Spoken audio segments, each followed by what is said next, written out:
Bonjour et bienvenue à vous. Nous voulons, c'est vrai, dans ces moments, nous entretenir sur un sujet, je crois, très important, c'est l'amour de Dieu.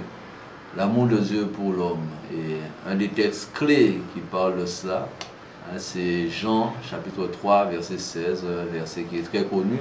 Je vais faire la lecture et après je vais développer quelques points avec vous. Jean chapitre 3, verset 16, il est dit: oui, Dieu a tant aimé le monde qu'il a donné son Fils, son unique, pour que tous ceux qui placent leur confiance en lui échappent à la perdition et qu'ils aient la vie éternelle. Et c'est vrai, dans ce texte, il nous rappelle comment Dieu aime l'homme. Et ces 4 points que moi j'ai pu développer à travers ce petit verset, c'est que premièrement, Dieu aime l'homme. La deuxième chose, c'est que Dieu prouve son amour pour l'homme en envoyant son Fils Jésus mourir sous la croix pour lui.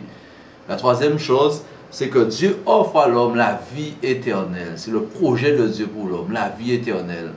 Mais Dieu aussi attend une réponse de la part de l'homme. Dieu attend de l'homme comme réponse à son amour, c'est qu'il puisse placer sa confiance en Jésus. Ça peut être étonnant de dire que Dieu aime l'homme. Ouais. La société, souvent, on regarde à tout ce qui se passe autour de nous et on se dit, si réellement Dieu aimait les hommes, peut-être qu'il n'y aurait pas eu de guerre, peut-être qu'il n'y aurait pas eu de crise, peut-être qu'il n'y aurait pas eu de meurtre, peut-être qu'il n'y aurait pas eu tant d'autres choses. Mais la Bible nous rappelle que Dieu nous a prouvé son amour envers l'homme. Et cette preuve d'amour, c'est la plus grande chose que l'homme pourrait connaître. C'est que son Fils unique, Jésus, il l'a envoyé mourir sur la croix. Est-ce que vous connaissez quelque chose qui a plus de valeur que ça? La mort d'un homme de Jésus sur la croix.